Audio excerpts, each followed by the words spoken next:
Shalom, Jemaat GB Hosana. Selamat pagi. Bagaimana kabarnya? Saya selalu berharap kita dalam keadaan baik, sehat selalu, dan diberkati oleh Tuhan Yesus. Selamat pagi Om dan Tante. Kita ibadah hari ini temanya apa ya, Ci? Tuhan beserta kita, jangan takut. Nah, bisa nggak baca ini yang di paus ini? Yeremia 29 ayat 11. Yuk kita baca firman Tuhannya buat Om dan Tante. Sebab aku ini mengetahui rancangan-rancangan apa ada ya padaku mengenai kamu. Demikian firman Tuhan, yaitu Itu rancangan damai sejahtera dan bukan rancangan kecelakaan, untuk memberikan kepadamu hari depan yang penuh harapan. Amin. Biarlah firman Tuhan tersebut digenapi dalam kehidupan kita semua. Mari kita siapkan hati pikiran kita untuk mulai mengikuti ibadah online. Tuhan Yesus, terima kasih Tuhan di mana kami boleh ada Tuhan sebagaimana kami ada sampai saat ini. Tuhan, biarlah kiranya Engkau memberkati kami semua. Engkau juga Tuhan Roh Kudus hadir dalam hati kami, di tempat-tempat kami, mengikuti ibadah online pada hari ini. Dan biarlah kiranya hadirat-Mu dinyatakan kepada kami semua. Kami juga berdoa untuk para pelayan-Mu Tuhan yang sudah melayani kami Tuhan pada ibadah online hari ini. Tuhan berkati dan Tuhan selalu lindungi mereka semua. Dalam nama Tuhan Yesus kami berdoa dan mengucap syukur. Amin. Yuk kita sekarang pamit kepada Om dan Tante semua ya. Dadah. Tuhan Yesus memberkati.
Haleluya, mari berikan tepuk tangan di hadapan Tuhan. Kita mau meninggikan Dia, Raja dari segala raja, Allah dari segala Allah.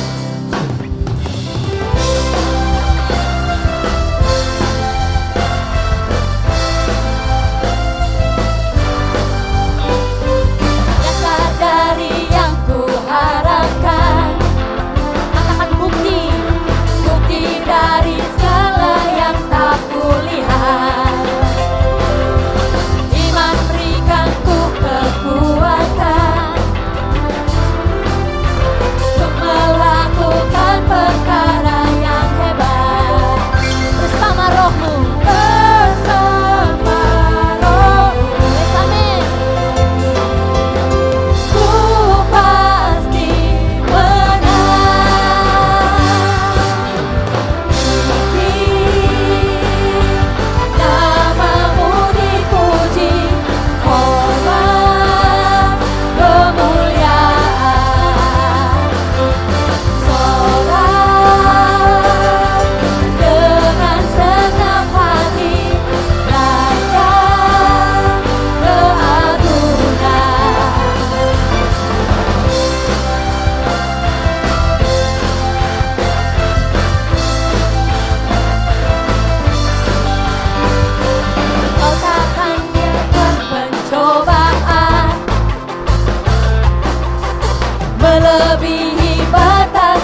maha besar, Tuhanku maha kuasa, Raja segala raja.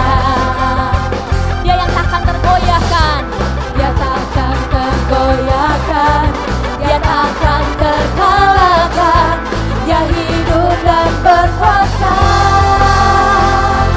Serukan namanya, Yesus Tuhan Raja, segala kuasa tunduk dalam namanya. Dia luar biasa, perkasa mulia, Yesus nama Dia dalam nama. Serukan namanya, Yesus Tuhan Raja, segala kuasa tunduk dalam namanya. Dia luar biasa, perkasa mulia, Yesus nama Dia dalam nama. Serukan namanya, Yesus Tuhan Raja, segala kuasa tunduk dalam namanya. Dia luar biasa, perkasa mulia, Yesus nama Dia dalam nama. Katakan Yesus, Yesus nama Dia dalam nama. Yes, amin. Oh Yesus, Yesus nama Dia dalam nama.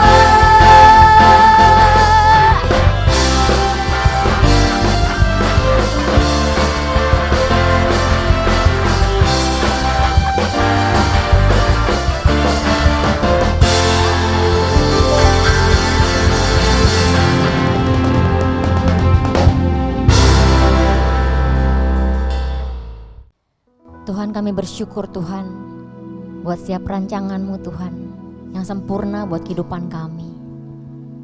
Bahkan sesungguhnya Tuhan, karya salib-Mu Tuhan yang Engkau rancangkan Tuhan sejak semula Tuhan. Kami bersyukur buat keajaiban-Mu Tuhan dalam kehidupan kami. Bahwa kami untuk mengiring Engkau Tuhan sampai seumur hidup kami.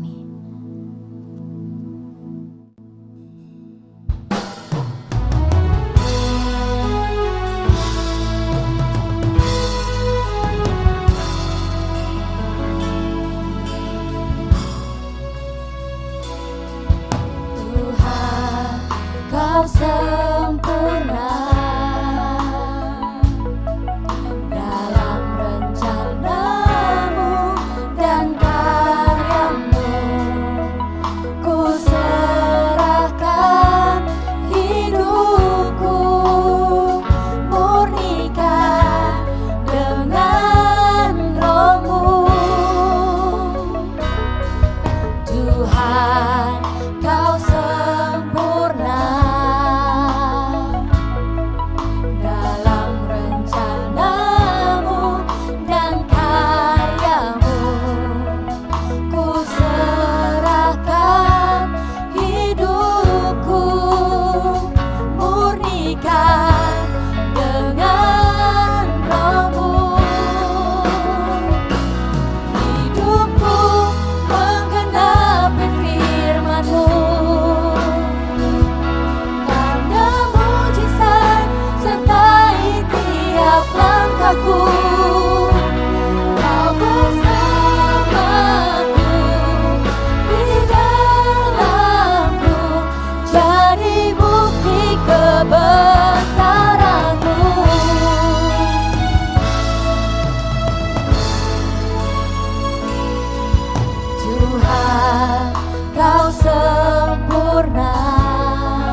Shalom Bapak Ibu Saudara yang dikasihi Tuhan. Ketemu lagi kita di hari Minggu pagi ini. Mari kita mau siapkan hati kita, pikiran kita, dan juga tempat kita mau dengerin firman Tuhan hari ini. Ya jangan di pinggir jalan kalau bisa, atau di tengah pasar ya. Kenapa? Karena nanti nggak konsen, nggak fokus. Mari temukan tempat yang agak tenang supaya kita bisa fokus dan belajar bersama-sama kebenaran firman Tuhan pada pagi hari ini. Mari kita berdoa. Bapa, kami datang ke hadapan-Mu pada pagi hari ini. Bapa, kami mau belajar firman-Mu. Pimpin kami Bapa, supaya apa yang kami dengar hari ini enggak sia-sia Tuhan. Kami mau meluangkan waktu beberapa menit ke depan untuk dengar kebenaran firman-Mu. Pimpin kami Tuhan. Pimpin kami semua yang mendengar. Pimpin saya menyampaikan Tuhan. Supaya apa yang disampaikan menjadi isi hati-Mu buat kami yang harus kami pelajari, harus kami mengerti. Supaya kami dapat menjalani hidup kami ini bersama dengan Tuhan, proses demi proses. Semakin hari semakin serupa dengan Engkau. Terima kasih Tuhan. Dalam nama Tuhan Yesus Kristus, yang percaya sama-sama katakan, amin. Haleluya. Tema gereja kita di bulan Oktober ini adalah End of Times. Akhir dari waktu atau akhir zaman. Nah, dan subtema untuk hari ini adalah Allah beserta, jangan takut. Oh, haleluya. Haleluya. Mari kita baca firman Tuhan di Matius pasal 14 ayat 22 sampai ke 32. Saya aja yang baca ya. Untuk menyekat waktu, saya akan baca dan saya langsung akan jelaskan kepada Bapak Ibu Saudara. Matius 14 ayat yang ke-22. Sesudah itu Yesus segera memerintahkan murid-muridnya naik ke perahu dan mendahuluinya ke seberang. Sementara itu ia menyuruh orang banyak pulang. Nah, ini latar belakangnya apa? Kok tiba-tiba ada kata sesudah itu dan kok ada kalimat ia menyuruh orang banyak pulang? Oh, rupanya ayat ini atau kisah yang akan kita bahas sebentar lagi itu adalah kisah setelah peristiwa Tuhan dan para murid memberi makan 5.000 orang laki-laki, belum termasuk wanita dan perempuan, dengan 5 roti dan 2 ikan itu ya. Kisah yang sangat terkenal dan semua pasti tahu. Jadi kisah ini setelah kisah itu, setelah memberi makan, setelah ribuan orang itu kenyang gitu ya, maka Tuhan bilang sama para murid, kamu naik perahu ke seberang, nanti aku nyusul, gitu kira-kira. Lalu ayat 23, dan setelah orang banyak itu disuruhnya pulang, Yesus naik ke atas bukit untuk berdoa seorang diri. Ketika hari sudah malam, ia sendirian di situ. Jadi Tuhan Yesus naik ke bukit dan mungkin ada beberapa orang yang masih ngikut dia gitu ya. Tapi setelah hari sudah malam, semua orang sudah pulang ke rumah masing-masing. Tinggal Tuhan sendirian berdoa di situ. Saudara, kalau kita baca kitab Injil, kita akan temukan beberapa kali dicatat bahwa Tuhan seringkali berdoa sendiri. Naik ke atas bukit, pokoknya sendirian deh. Ya di samping juga ada yang berdoa bersama dengan murid-muridnya. Ini menunjukkan bahwa kita mesti mengikuti teladan Tuhan untuk memberikan waktu khusus untuk berdua dengan Bapa, berdua dengan Tuhan. Kita mencurahkan isi hati kita kepada Tuhan. Tentunya ibadah korporat seperti doa Rebo, atau doa Sabtu atau doa puasa itu juga baik. Tapi alangkah baiknya jika ada satu waktu di mana kita punya saat bersama dengan Tuhan sendirian, hanya berdua. Amin. Karena kita perlu dikuatkan, perlu disegarkan. Bahkan Yesus pun memberikan teladan bahwa dia juga perlu intim dengan Bapa. Apalagi kita, apalagi hari-hari ini. Kalau kita nggak punya waktu berdua dengan Tuhan, kita akan burn out, kita akan kelelahan, kita akan sangat lelah sampai nggak tahu mau ngapain gitu. Perlu kita sediakan waktu untuk berdua dengan Tuhan. Ayat 24, Matius 14 ayat 24. Perahu murid-muridnya sudah beberapa mil jauhnya dari pantai. Kalau di Injil Markus disebutkan bahwa sudah di tengah danau, gitu ya. Dan diombang-ambingkan gelombang karena angin sakal. Jadi muridnya yang berangkat lebih dahulu itu ternyata di tengah danau ada angin sakal. Dan mereka diombang-ambingkan oleh gelombang, ada badai di sana. Tahukah saudara apa itu angin sakal? Kalau menurut Kamus Besar Bahasa Indonesia, angin sakal adalah angin yang bertiup dari arah haluan kapal. Dengan kata lain, angin yang berlawanan dengan arah kapal. Jadi kalau kapalnya mau ke sana, anginnya ke sini, gitu ya. Jadi nggak matching, berlawanan. Padahal di zaman itu kita tahu bahwa belum ada perahu motor, nggak ada motornya kan, dayung atau layar. Nah, kalau pakai layar, tentunya kan anginnya mesti searah. Kita mau ke sana, angin ke sana, gitu ya. Lah ini kita mau ke sana, murid-murid mau ke sana, anginnya berlawanan, angin sakal. Dan mereka bergumul untuk maju, tapi nggak bisa maju-maju. Di Injil Markus dikatakan mereka sudah kepayahan mendayung, ya karena udah nggak bisa pakai layar kan, berarti layar dibuka, digulung, mereka mendayung melawan angin, samping gelombang yang besar itu. Padahal ini kan Tuhan yang suruh, betul nggak sih? Tuhan yang suruh. Kita tadi baca di ayat yang pertama bahwa ayat 22 bahwa Tuhan menyuruh mereka ke seberang mendahului Dia. Kamu orang berangkat dulu deh, aku ntar nyusul, gitu kan. Tapi lah kok di tengah jalan ada masalah. Sedangkan persepsi kita selalu berpikir bahwa kalau Tuhan yang suruh, dilancarkan jalannya, aman, aspalnya halus, tanpa lubang, nggak ada macet, nggak ada angin sakal, ya, lancar. Tapi ternyata persepsi itu bisa keliru, nggak selalu seperti itu. Mungkin ada kalanya ketika Tuhan suruh kita, maka semua jalan digampangkan, dimudahkan. Tapi ada kalanya Tuhan suruh kita, tapi ada angin sakal di tengah jalan. Di awal jalan kayaknya aman-aman aja. Saya percaya murid-murid ini di awal waktu Tuhan suruh, kamu ke seberang ya, entah aku nyusul. Mereka pasti melihat, mereka kan beberapa dari murid-murid kan nelayan profesional kan. Mereka pasti lihat cuaca, oke, aman kok, yuk berangkat. Dan berangkatlah mereka naik kapal kan, dan tanpa diduga di tengah danau ada badai itu, ada angin sakal itu. Kadang-kadang meskipun Tuhan yang suruh, tetap gak mudah buat kita. Berapa banyak di antara kita yang mengalami hal seperti ini. Kita sudah berusaha mengikuti perintah Tuhan, kita bisnis dengan benar bagi yang pengusaha, kita bisnis dengan benar, kita gak main sogok-sogokan, kita jujur nih, kita lempeng nih, tapi kok bisnisnya gak berkembang. Kenapa ya? Padahal Tuhan suruh kita benar, gitu kan? Atau kita sudah berusaha jujur dalam pekerjaan kita jadi kantor, tapi bos suruh yang bikin begitulah, bikin beginilah, ngakalin pajak lah, kita nggak mau, kita di PHK, gitu kan?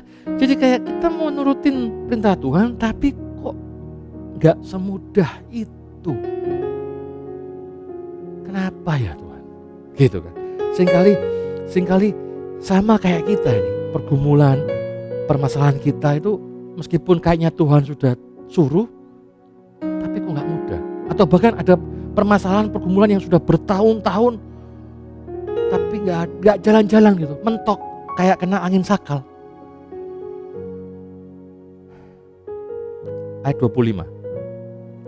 Kira-kira jam 3 malam datanglah Yesus kepada mereka berjalan di atas air. Jam 3 malam. Dalam bahasa aslinya dikatakan jam jaga keempat.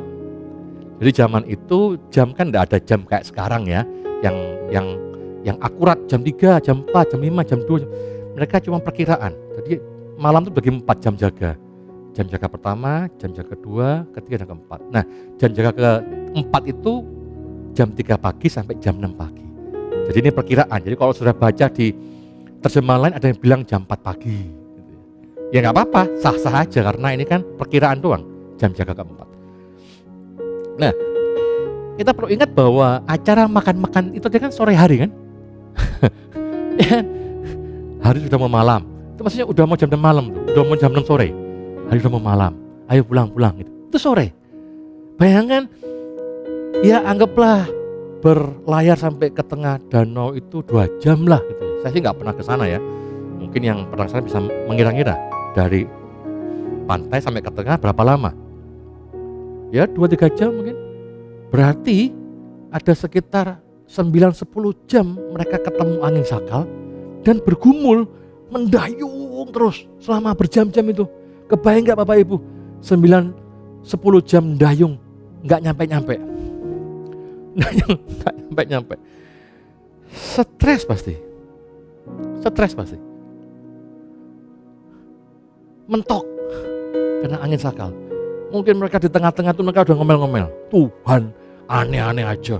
Nyuruh kita jalan duluan. Mendingan kan bareng-bareng dia. Aman, ya gitu ya. Ini jalan duluan. Kena sakal nih gimana kita? Capek nih dayung ini.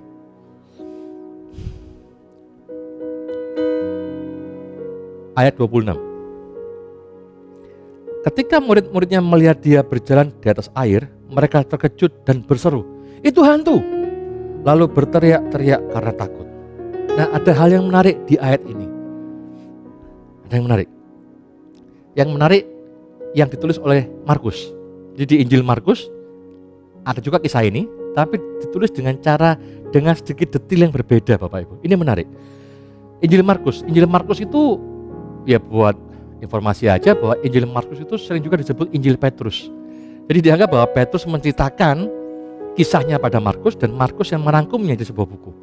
Ya kalau mau tertarik untuk hal ini bisa baca bukunya Jacob van Bruggen, judulnya Markus, Injil menurut Petrus. Itu menarik. Nah, kita bacakan dari Injil Markus ya, soal kisah ini ya. Markus 6 ayat 47. Ketika hari sudah malam, perahu itu sudah di tengah danau. Sedang Yesus tinggal sendirian di darat. Yesus sedang berdoa kan? Ayat 48. Ketika ia melihat betapa payahnya mereka mendayung karena angin sakal, Tuhan sedang berdoa dan dia bisa melihat bahwa mereka sedang mendayung kepayahan, capek banget mendayung karena angin sakal, gak maju-maju. Tapi apa yang Tuhan lakukan? Tuhan biarin loh. Tuhan biarin loh. Sampai kira-kira jam 3 malam dikatakan situ, ia datang kepada mereka berjalan di atas air dan ia hendak melewati mereka. Baca itu.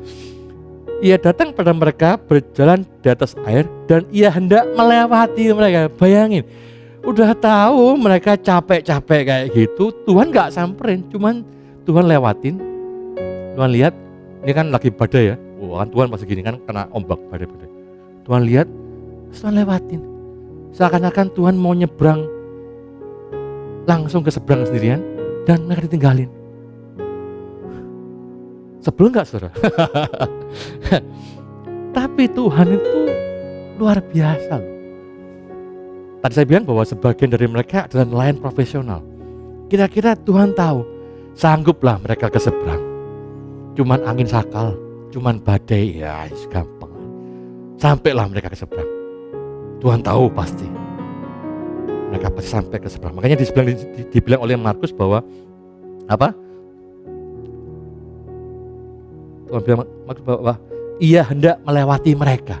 Hendak dilewatin, dibiarin aja gitu.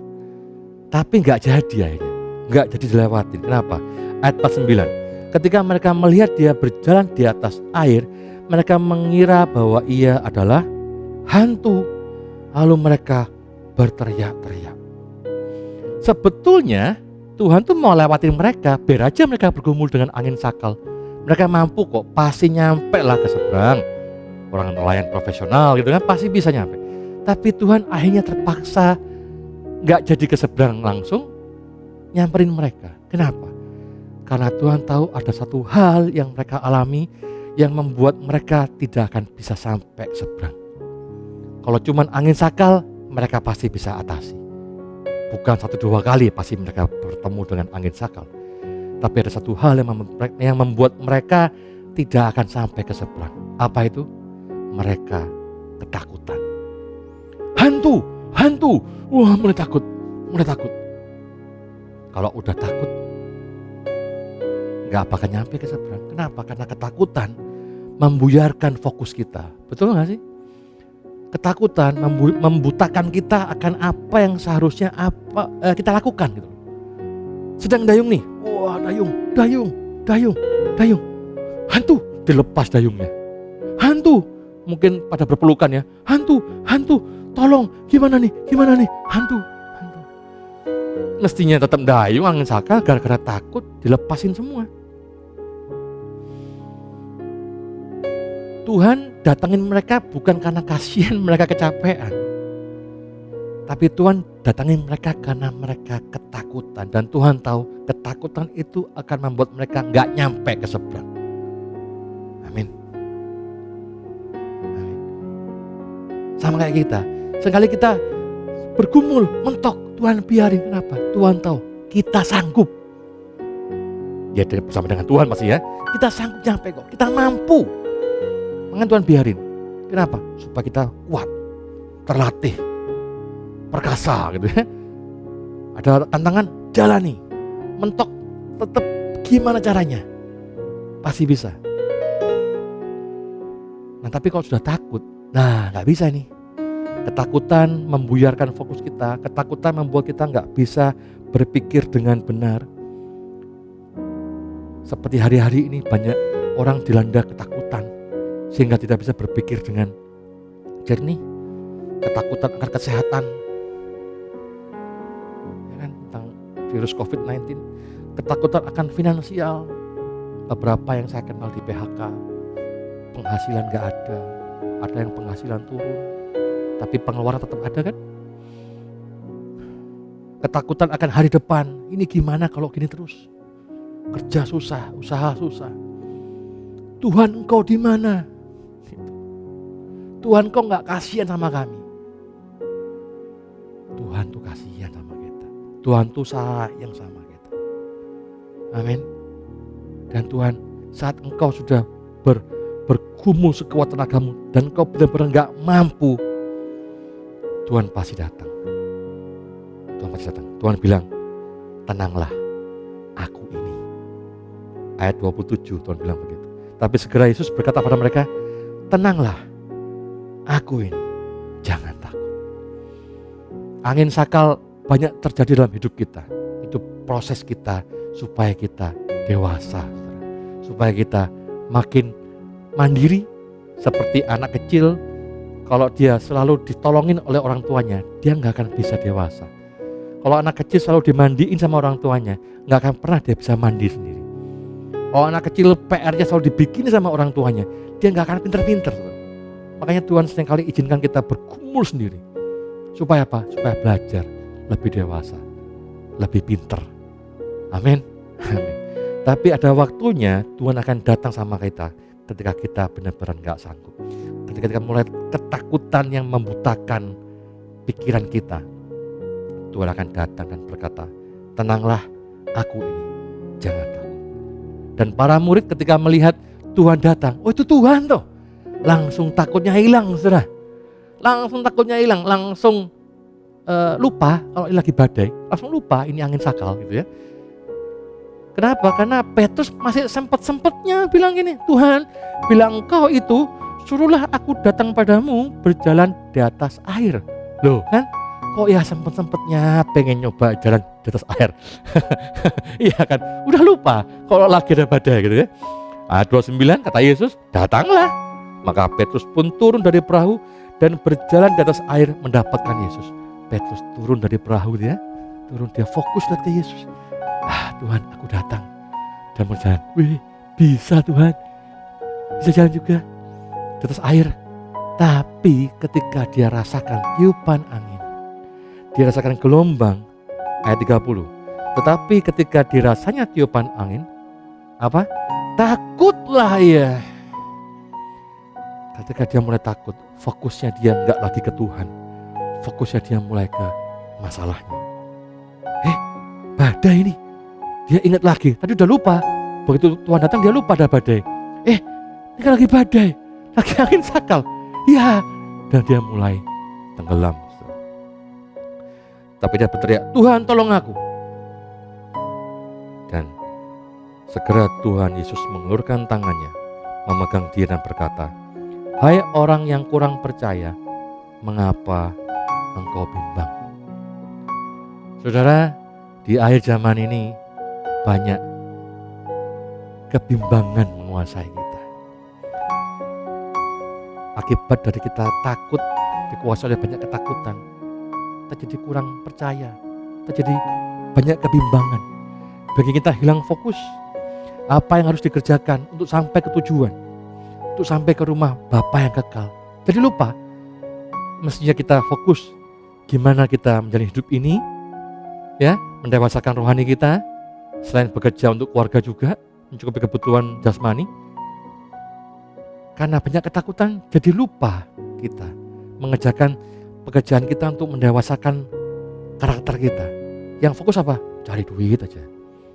Fokus jasmani aja. Jadi malah fokus pada hal-hal yang menjauhkan kita dari Tuhan. Padahal kita di bumi ini kan untuk didewasakan Tuhan. Kita di bumi ini untuk dipersiapkan untuk masuk ke kekekalan nanti gitu loh. Tapi yang penting malah lupa. Yang difokus malah yang sekarang nih. Yang sekarang dulu nih.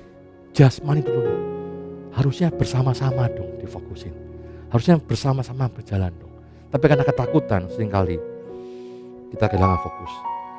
Nah, bagaimana kita mengatasi kebimbangan, ketakutan dalam jalani hidup di akhir zaman ini? Ada sebuah kisah. Sejarah mencatat bahwa pada satu waktu seluruh orang Israel dari rajanya sampai ke semua bawahnya ketakutan. Kenapa? Gara-gara satu orang namanya Goliat. Ya, Goliat itu tinggi, besar, kira-kira 2-3 meter. 3 meter kurang lah tingginya. Gede banget pasti dia, tinggi banget. Dan dia terlatih sebagai pembunuh. Tentara yang kuat, perkasa. Dari kecil dilatih untuk perang gitu ya. Dan dia menantang bangsa Israel. Ayo, 1 lawan 1. Yang menang jadi tuan, yang kalah jadi hamba. Gitu, singkat cerita gitu. Dan dia menantang. Dan tahu nggak saudara? Dia nantangnya itu setiap hari, pagi dan sore. Rajin sekali dia. Selama 40 hari saudara. Selama 40 hari dia menebarkan teror kepada bangsa Israel. Mungkin dia sambil sok-sokan tuh pegang tombaknya, pamer jurus-jurus kali ya. Untuk menakut-nakuti mereka, menteror mereka. Dan memang gak salah, dia berhasil.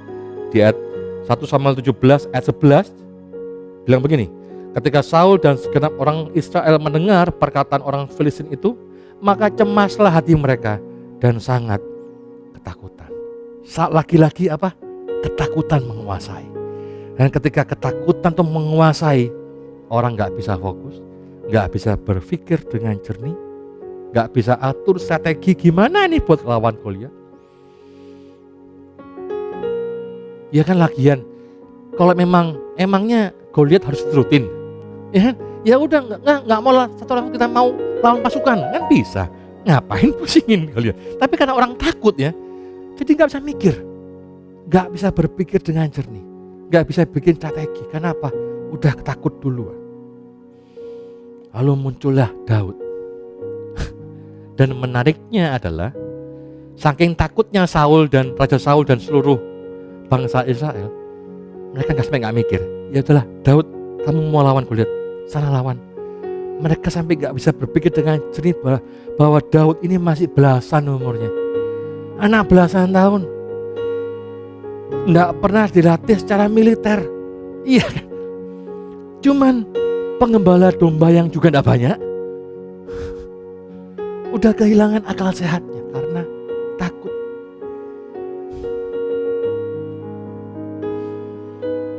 Dan saudara pikirkan, apakah Daud gak tahu kalau Goliat itu ahli perang? Tahu. Apakah Daud gak lihat kalau Goliat itu tinggi sekali, besar? Ya pasti lihat. Apakah Daud gak paham kalau dia maju melawan Goliat, taruhannya dia mati, serahin nyawa gitu ya, bunuh diri mungkin istilahnya. Karena orang masih anak belasan tahun, nggak ngerti apa-apa tentang pertempuran, ngelawan orang yang sudah berpengalaman dalam medan pertempuran. Saya rasa Daud paham kok kalau Goliat itu mengerikan. Daud tahu kalau Goliat itu bisa membunuhnya dengan mudah. Karena itu Daud punya strategi. Daud nggak takut. Daud nggak takut sama Goliat. Makanya Daud bisa memikirkan strategi apa yang tepat buat lawan Goliat. Kenapa Daud nggak takut sama Goliat? Dari perkataan Daud ketika ia melawan Goliat, Daud bilang begini. 1 Samuel 17 ayat 45. Daud bilang, tetapi Daud berkata kepada orang Filistin itu, engkau mendatangi aku dengan pedang dan tombak dan lembing. Tapi aku, kata Daud, aku mendatangi engkau dengan nama Tuhan semesta alam, Allah segala barisan Israel yang kau tantang itu. Daud tahu dia punya Allah yang besar. Dia lihat Goliat besar, ya memang besar. Dia menakutkan, memang menakutkan. Tapi Daud percaya dia punya Allah yang lebih besar. Amin. Dia punya Allah yang lebih berkuasa. Dia punya Allah pencipta alam semesta. Ayat 46 bagian akhir bilang begini.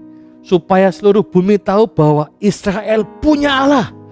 Ayat 47, dan supaya segenap jemaah ini tahu bahwa Tuhan menyelamatkan bukan dengan pedang dan bukan dengan lembing. Sebab di tangan Tuhanlah pertempuran dan ia pun menyerahkan kamu dalam tangan kami. Daud punya iman yang luar biasa. Hal pertama untuk mengalahkan ketakutan adalah memiliki iman yang kuat. Saudara. Dan karena Daud gak takut, dia bisa berpikir dengan jernih. Dia bisa punya strategi melawan Goliat. Loh, Daud pakai strategi loh saudara melawan Goliat. Kenapa? Dia gak takut. Dia bisa mikir dulu. Iya, Goliat besar. Kalau aku lawan dia pakai pedang, pasti kalah. Pedangku lebih kecil. Ya. Kalau aku pakai tenaga lawan dia, pasti kalah. Mungkin aku diselentik udah terkapar gitu ya. Lalu gimana? Daud pakai strategi. Dia jadi marksman. Apa marksman? Kalau yang main game tahu nih. Marksman itu sniper. Dalam dunia militer, marksman itu disebut sniper. Penembak jarak jauh. Iya, nggak perlu mendekat. Kalau dia mendekat, perang fisik pasti kalah. Strateginya apa? Jarak jauh. Pakai apa? Pakai umban, pakai katapel. Nah itu Daud langsung ambil batu dan dia berperang. Dia datang dengan nama Allahnya. Dan sekali umban, jedet. Sekali pukul masuk di jidatnya Goliat. Dan Goliat mati. Satu pukulan. Tidak meleset. Dan langsung mati. Itu pasti bukan Daud. Itu pasti Tuhan yang berperkara. Amin. Amin. Ketika kita bisa mengalahkan ketakutan kita, kita pasti bisa berpikir dengan jernih dan menentukan strategi apa ya untuk ngalahin Goliat ini. Saat sudah sedang dilanda ketakutan hari-hari ini, kesehatan finansial masa depan, miliki iman yang percaya pada Allah, bahwa dia selalu beserta dengan kita. Dan dengan iman itu, saudara tepiskan semua ketakutan dan mulai berpikir dengan jernih. Gimana ya? Saya percaya Tuhan pasti tuntun saudara. Amin. Amin. Terus gimana cara punya iman? Iman yang baik itu, iman yang kuat itu. Cara bangun iman? Ya tentu karena pendengaran. Betul ya? Karena pendengaran. Pendengaran akan firman Kristus. Secara klise pasti saya bilang untuk punya iman yang kuat, saudara rajin baca Alkitab. Betul? Ngerti gak ngerti yang penting dibaca. Karena seringkali banyak orang gak ngerti baca Alkitab, malas dibaca. Ngerti gak ngerti, dibaca aja. Pada satu waktu nanti apa yang engkau baca akan Roh Kudus ingatkan padamu. Dan membuatmu mengerti. Menguatkan engkau akan masalah-masalah yang sedang engkau hadapi hari itu. Percayalah itu. Dan kadang-kadang kalau kita lagi dalam permasalahan ya, yang berat gitu. Lalu kita dengar khotbah orang. Saya pernah satu ketika, udah lama ya, saya lagi ada masalah yang berat. Nggak tahu mesti ngapain. Takut juga akan hari depan. Ini mesti gimana, nggak bisa mikir kayaknya. Itu saat-saat seperti itu saudara, baca Alkitab tuh udah nggak bisa loh. Baca Alkitab udah, aduh tambah pusing. bukan menguatkan malah memusingkan. Taruh deh. Dengar khotbah di YouTube. Ini Pak Pendeta ngomong gampang Pak. Bapak nggak tahu sih masalah saya nih. Bapak mah enak hidupnya. Bisa gitu loh. Itu otomatis keluar kata-kata itu dalam pikiran saya loh. Ya nggak ngomong keluar dalam pikiran. Pak ngomong mah gampang Pak. Harus beriman saudara. Harus percaya saudara. Amin. Iya gampang ngomong. Ini yang jalan ini susah nih. Nggak tahu kan? Kontrakan habis, terus kata mau pindah kemana, duit nggak ada. Bapak nggak tahu kayak gitu, saya pernah kayak gitu. Nggak bisa mikir, ngomong gampang. Kalau kayak gitu gimana? Kadang-kadang saat kita benar-benar dalam masalah yang besar, kita nggak bisa dengar orang yang ngomong apa sama kita. Bahkan kalau sahabat saya negur saya, nasihatin saya seperti begini. Gak mati tapi ngomongnya ya, lu ngomong mah gampang. Coba tolong itu, balok di matamu dibuang dulu, baru membuang selumbar di mataku. Iya, pakai Alkitab lagi ngomongnya. Memang keterlaluan saya ini. Tapi itu dalam pikiran saya, nggak ngomong. Kadang-kadang jadi pertempuran dalam hati. Dan saya temukan bahwa ada cara Daud yang bagus untuk membangkitkan iman. Mazmur 42. Daud bilang begini. Mazmur 42. Mengapa engkau tertekan, hai jiwaku, dan gelisah dalam diriku? Yang tahu kalau kita gelisah, yang tahu kalau kita sedang takut, saat kita sedang tertekan dalam pressure yang berat sekali, siapa yang tahu? Cuman kita dan Tuhan. Seringkali wajah kita ketawa-ketawa, hahaha gitu ya. Kita main-main, kita haleluya, puji Tuhan. Tapi dalam hati kita sedang ketakutan, sedang gelisah, sedang gak tahu mesti ngapain, sedang letih lesu. Tapi Daud mungkin tanpa dia sadar, dia ngajar pada kita bahwa kita bisa ngotbahin diri kita sendiri. Kita bisa berkhotbah kepada diri sendiri. Kalau kita dengar orang ngotbahin kita mungkin, lu gak ngalamin. Ini kan yang ngalamin kita sendiri dong. Ya khotbahinlah dirimu sendiri. Seperti Daud bilang, mengapa engkau tertekan hai jiwaku, dan gelisah dalam diriku? Kenapa engkau tertekan? Kenapa engkau gelisah? Kenapa engkau takut? Dan dia lanjutkan, berharaplah pada Allah, sebab aku akan bersyukur lagi kepadanya, penolongku dan Allahku. Khotbah diri saudara. Kalau engkau sedang gelisah, engkau sedang takut, hai jiwaku, bersyukurlah pada Allah, berharaplah pada Allah. Dialah penolong, dialah Allah yang baik, yang gak pernah tinggalkan. Amin. Perkatakan firman Tuhan. Makanya mesti baca Alkitab. Kalau enggak mau perkatakan firman yang mana? Iya kan? Makanya hal yang pertama ya mesti baca Alkitab. Ngerti gak ngerti tetap dibaca. Pada saat suatu waktu engkau sedang dalam pergumulan, Roh Kudus akan mengingatkan firman yang pernah kau baca itu, dan itu akan menguatkanmu kembali. Amin. Daud berkata, Daud mengkhotbahin dirinya, bersyukurlah, bersyukurlah. Kalau engkau sedang dalam masalah hari ini, khotbahin dirimu, ayo bersyukur, ayo bersyukur. Bila kita selalu senantiasa limpah dengan syukur. Amin. Dan saya akhiri dengan ayat ke-32, Matius 14 ayat 32. Lalu mereka naik ke perahu dan angin pun redalah. Setelah semua kesusahan itu, pergumulan itu, ketika Yesus datang, tenanglah, aku ini, jangan takut. Dan Petrus masih takut lagi setelah itu. Dia mulai tenggelam, Tuhan pegang tangannya. Kenapa engkau kurang percaya dan imbang? Dan endingnya Tuhan naik ke perahu itu dan angin pun redalah. Seringkali permasalahan kita sebetulnya bukan soal bagaimana Tuhan meredakan badai kita, bagaimana Tuhan meredakan angin sakal kita. Bukan, bagi Tuhan meredakan angin sakal itu perkara kecil. Amin. Bagi Tuhan memulihkan sakitmu itu perkara kecil. Bagi Tuhan memulihkan ekonomi saudara itu, seperti membalik tangan itu ya, membalik telapak tangan, nggak ada susahnya. Memulihkan saudara, memulihkan hidupmu itu hal yang kecil. Bukan perkara besar buat Tuhan. Tapi yang jadi perkara besar buat Tuhan adalah bagaimana Tuhan mendewasakan kita. Mendewasakan kita, membuat kita tetap percaya sekalipun tidak melihat. Seperti Paulus dalam pergumulan dia berkata, karena kami hidup bukan karena melihat, tapi karena percaya. Kami hidup karena iman, bukan karena percaya. Itu yang Paulus bilang. Bagaimana yang penting buat Tuhan bukan soal badainya reda, itu gampang. Yang penting buat Tuhan adalah bagaimana kita tetap percaya di tengah badai. Di mana kita tetap beriman di tengah badai. Di mana kita tidak takut meskipun akhir zaman ini penuh pergolakan yang menakutkan. Tetap percaya bersama Tuhan. Amin.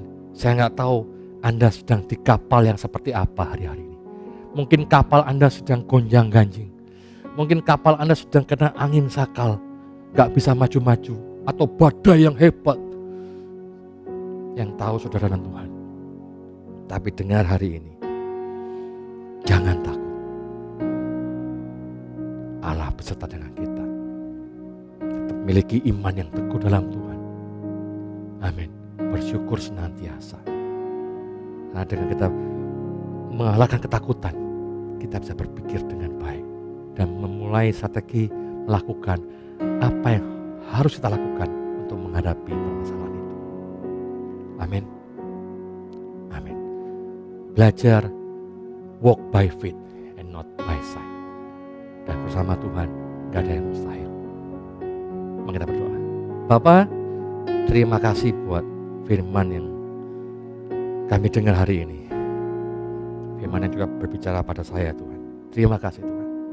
Biar kami senantiasa di akhir zaman ini, begitu banyak berita-berita yang kami dengar yang membuat kami khawatir, membuat kami takut, sehingga kami kurang percaya, sehingga kami bimbang Tuhan. Tuhan tolong kami. Banyak di antara kami yang perlu pertolongan-Mu Tuhan. Perlu Engkau masuk dalam perahu kami. Tuhan tolong kami. Kami percaya Engkau Allah kami yang luar biasa. Dan sekalipun mungkin Engkau enggak masuk dalam kapal kami Tuhan. Engkau tetap di luar sana, cuma memperhatikan kami dari jauh. Dan kami tetap bergumul tanpa henti. Kami mau percaya Tuhan bahwa kami pasti bisa lewati pergumulan itu. Kami pasti bisa sampai ke ujung Tuhan, menyeberang sesuai tujuan kami yang Kau tetapkan buat kami. Terima kasih Tuhan. Terima kasih. Berkati kami semua yang mendengar Tuhan. Roh Kudus, mungkin ada beberapa dari kami gak mengerti. Aku berdoa Tuhan supaya Engkau yang menjelaskan buat kami lebih lagi. Engkau yang tanamkan dalam hati kami Tuhan. Seperti benih yang ditaburkan di tanah yang subur. Yang mulai bertumbuh berakar dan berbuah-buah Tuhan. Terima kasih Tuhan. Terima kasih. Nah sebentar kalau kami akan bawa persembahan kami pada pimpin kami Tuhan. Berikan persembahan kami yang terbaik yang bisa kami berikan. Dalam nama Tuhan Yesus. Sama-sama katakan, amin. Terima kasih. Tuhan berkati.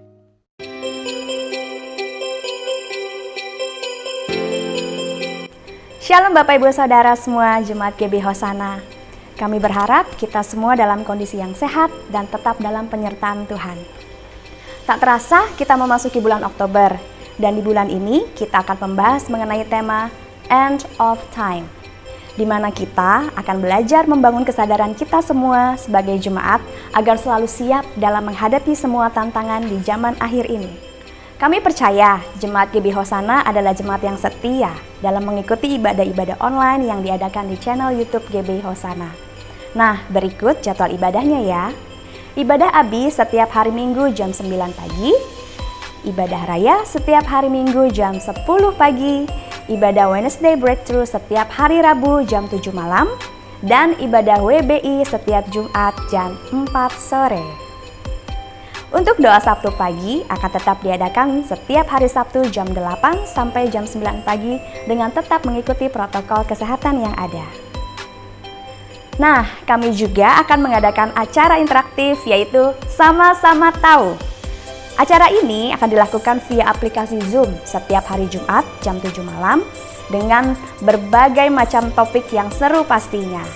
Para jemaat diharapkan dapat bersama-sama ya mengikuti acara ini. Bagi para jemaat yang mau memberikan persembahan, dapat melakukannya dengan mentransfer melalui rekening-rekening gereja sebagai berikut. Untuk kolekte dapat ditransfer ke rekening BCA nomor 7540323121 atas nama GBI Petojo, atau dapat men-scan QR Code yang tersedia di layar. Untuk pembangunan gereja dapat ditransfer ke rekening BCA nomor 7540484842 atas nama GBI Petojo. Untuk perpuluhan dapat ditransfer ke rekening BCA nomor 7540323130 atas nama GBI Petojo. Untuk misi dan pelmas dapat ditransfer ke rekening BCA nomor 7540323113 atas nama GBI Petojo. Bagi Bapak Ibu Saudara-saudari yang membutuhkan dukungan doa, bisa mengisi formulir doa secara digital di link yang tertera di layar. Permohonan doa juga dapat disampaikan melalui WhatsApp langsung ke nomor Bapak Gembala.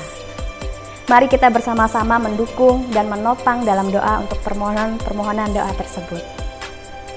Nah, bagi jemaat yang sudah tertanam di dalam Holy, dihimbau untuk tetap berfellowship bersama PKS di dalam komsel 2 kali dalam sebulan, agar kita tetap sama-sama bertumbuh dalam iman ya.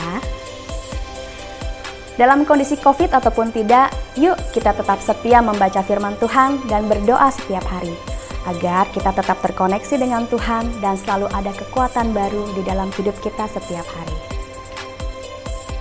Yang terakhir tapi tetap penting juga, dalam masa PSBB ini, yuk kita tetap patuh pada protokol dan aturan kesehatan dalam aktivitas kita sehari-hari ya, yaitu 4M, menjaga jarak, mencuci tangan, menjauhi kerumunan, dan memakai masker.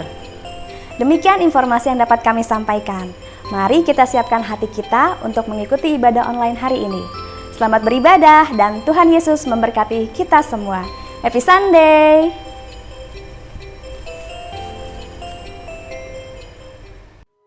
Saudara, saya percaya kita semua telah diberkati dengan kebenaran firman Tuhan pagi hari ini. Mari kita mau akhiri ibadah kita dan kita mau berdoa bersama-sama. Kami bersyukur Tuhan untuk kebenaran firman-Mu yang telah Kau sampaikan lewat hamba-Mu, Bapak Pendeta Pembantu Denny Budianto. Tuhan berkati hamba-Mu ini dengan urapan yang baru dan Kau berkati kesehatan bersama dengan keluarga. Kami percaya Engkau akan terus memakainya lebih lagi. Terima kasih Tuhan, Engkau Allah yang beserta dengan kami umat-Mu, dan Engkau Allah yang telah mengalahkan ketakutan yang ada dalam hidup kami, dan Engkau Allah yang memberikan kekuatan dan kemampuan dalam hidup kami. Terpujilah Engkau Yesus Kristus Allah kami yang hidup. Saudara-saudara terkasih di dalam Tuhan, biarlah saat ini saudara tetap terus tinggal bersama dengan keluarga di dalam pimpinan dan penyertaannya, dan terimalah berkat Tuhan. Tuhan memberkatimu dan melindungimu, Tuhan menyinarimu dengan wajah-Nya dan memberi engkau kasih karunia. Tuhan menghadapkan wajah-Nya kepadamu dan memberi engkau damai sejahtera. Kiranya kasih karunia dari Allah Bapa dan damai sejahtera dan kasih karunia dari Kristus Yesus Tuhan kita di dalam persekutuan kuasa Roh Kudus menyertai saudara mulai saat ini sampai selama-lamanya. Tuhan Yesus memberkati. Kita yang percaya sama-sama berkata, amin.